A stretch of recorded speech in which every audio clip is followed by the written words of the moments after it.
Hi ladies and gentlemen, so today we are working on our Montgomery Bus Boycott second read annotations. So from our overview page, we can go ahead and click Montgomery Bus Boycott second read annotations on our playlist. And let's read the directions together. So we are going to read Coretta Scott King's Montgomery Bus Boycott a second time. This time we're going to highlight the main idea in yellow, and then we're going to highlight 3 to 5 supporting details in another color. So we're going to go ahead and click Answer, and that'll take us to the text. So what I need to do for myself is, if I haven't already, I want to go back in my first read and I'm going to define any words that I did not understand. So after I've done that, and if you need to still go do that, go ahead and pause the video and then go look up the words that you need to and then come back. I'm going to read this through one time and I'm going to give you a little bit of help about what was her main idea? What was Coretta Scott King's main idea? So let's read this together.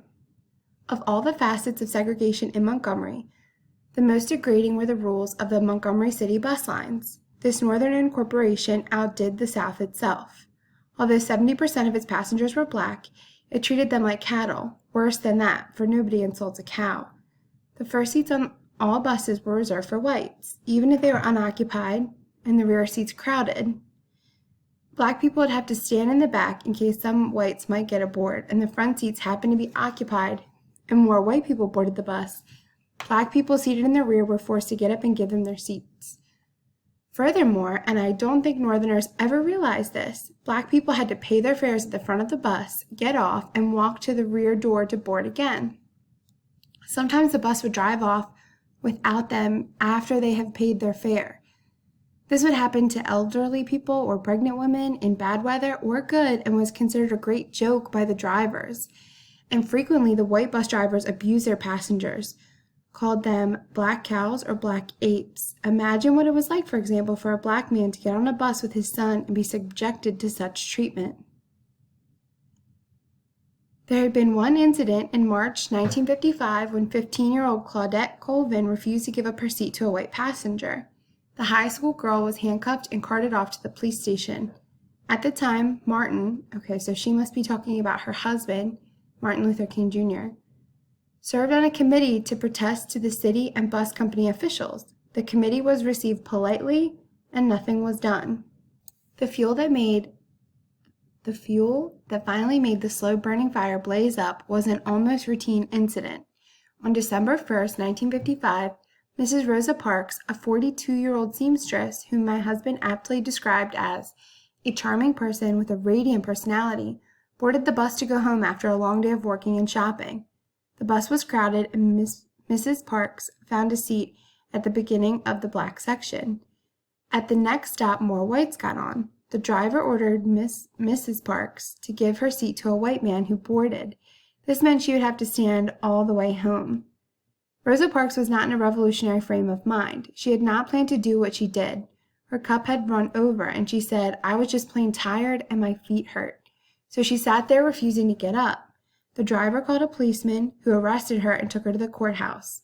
And from there, Mrs. Parks called E.D. Nixon, who came down and signed a bail bond for her. Okay, just to clarify really quickly, because I've read more about this and learned a little bit more.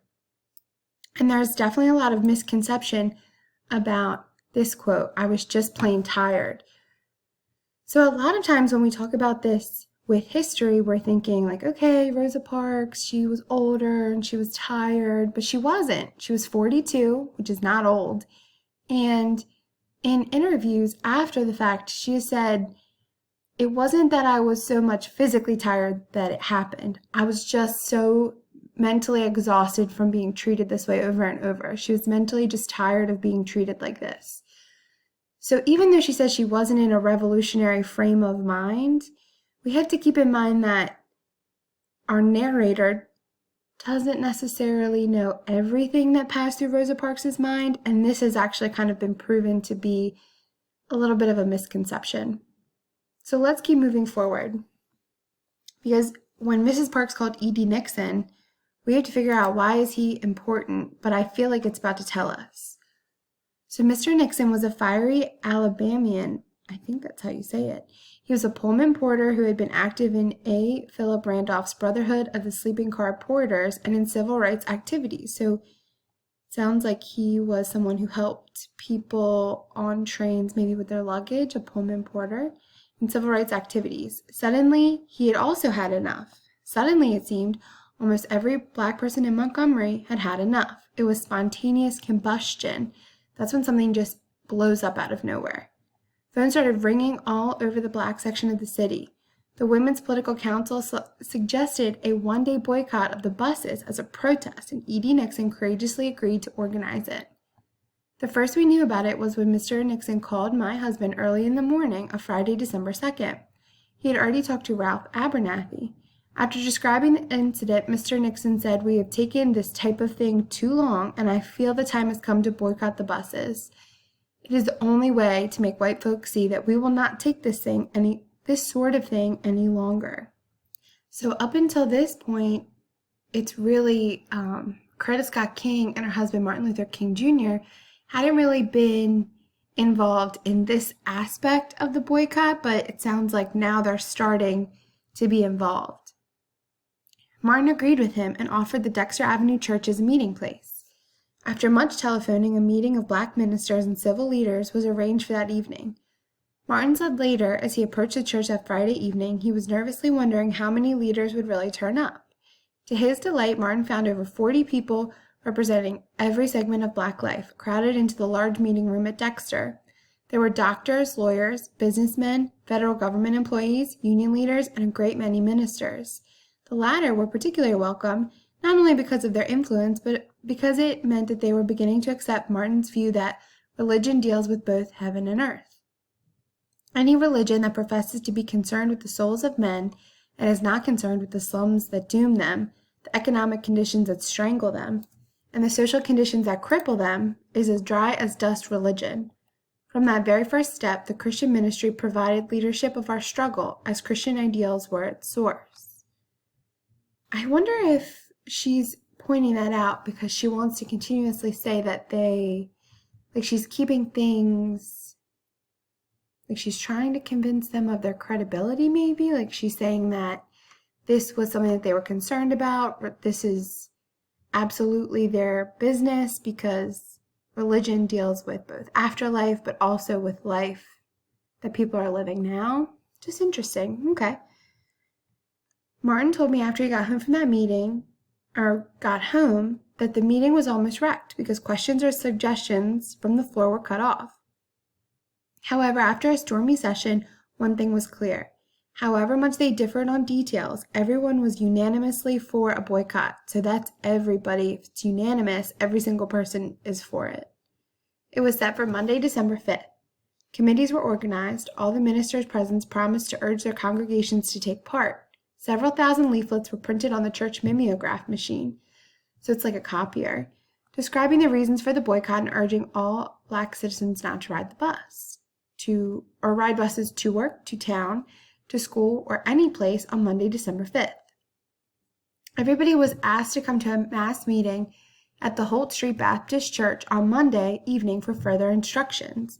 The Reverend A.W. Wilson had offered his church because it was larger than Dexter and more convenient being in the center of the Black District.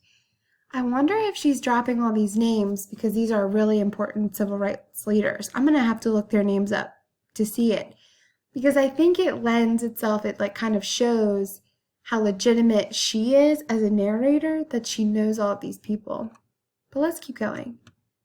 Saturday was a busy day for Martin and the other members of the committee.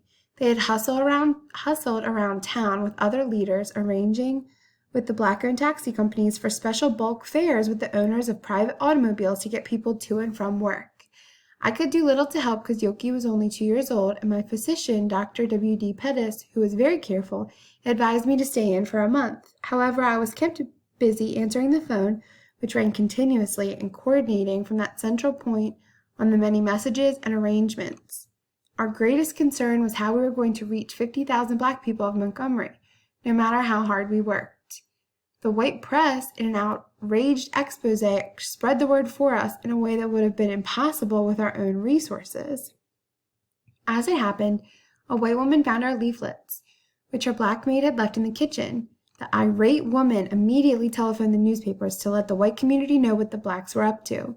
We laughed a lot about this, and Martin later said that we owed them a great debt. On Sunday morning, from their pulpits, almost every black minister in town urged people to honor the boycott. Martin came home late Sunday night and began to read the morning paper. The long articles about the proposed boycott accused the NAACP of planting Mrs. Parks on the bus.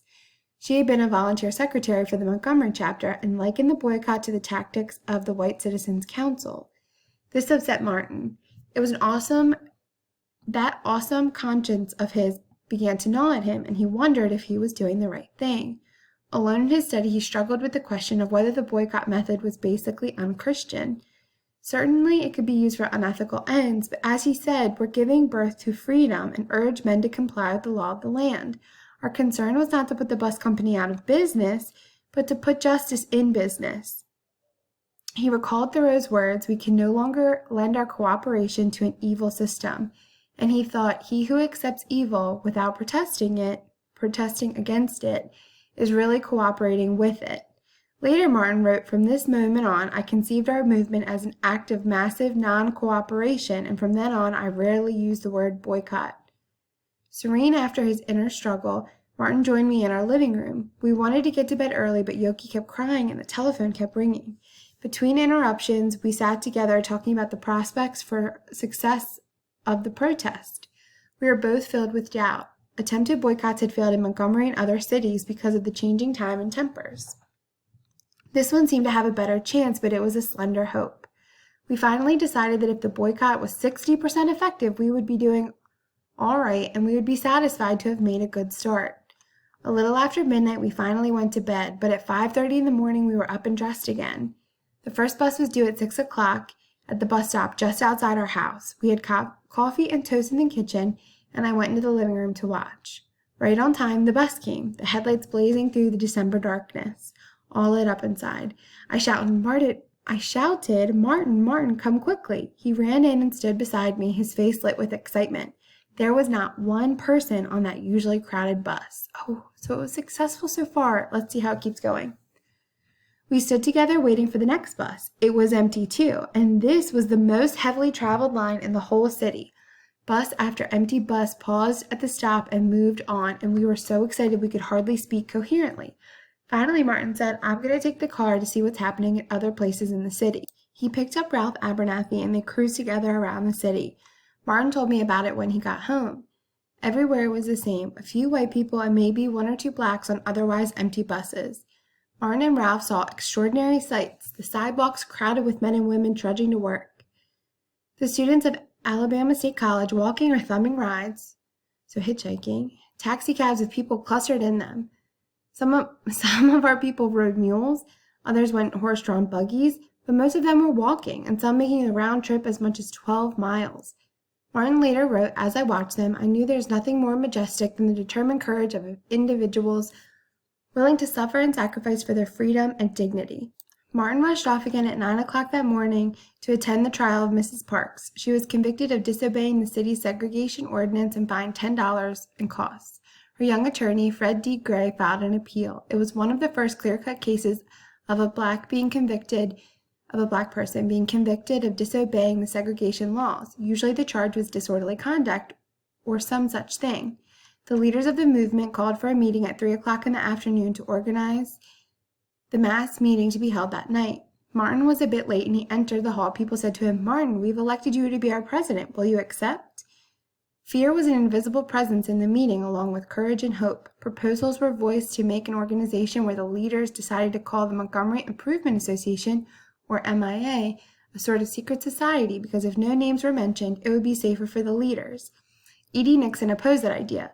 "We're acting like little boys," he said. "Someone's name will be known, and if we're afraid, we might as well just fold up now.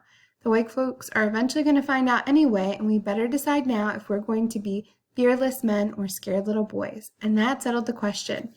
It was also decided that the protest would continue until certain demands were met. Ralph Abernathy was made chairman of the committee to draw up the demands. So there is more to read here. And I'm going to continue this in a second video. So go ahead and start watching the second video and I will read the rest. and I will talk about what I think or where I think you can find the main idea.